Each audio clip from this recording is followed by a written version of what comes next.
What's up mga idol, meron lang akong napansin sa mga video ko. Ang daming nitong views pero yung like ko kunti lang tas wala ring nagsha-share, di ko alam kung ba't ganon.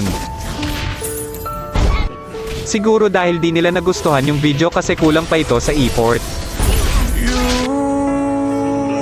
Napag-isip-isip ko na mas kailangan ko pagalingan kasi pangarap ko talaga na makilala at hangaan. Sa mga content creator dyan na kagaya ko, galingan natin, maraming nag-iintay sa atin, kailangan lang na mas galingan pa natin.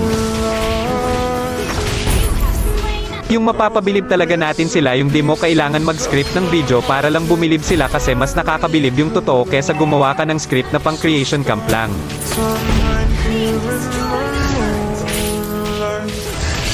Antayin nyo lang ako mga idol, mapapabilib ko rin kayo sa bawat video na gagawin ko at hahangaan nyo rin ako balang araw. Maraming salamat.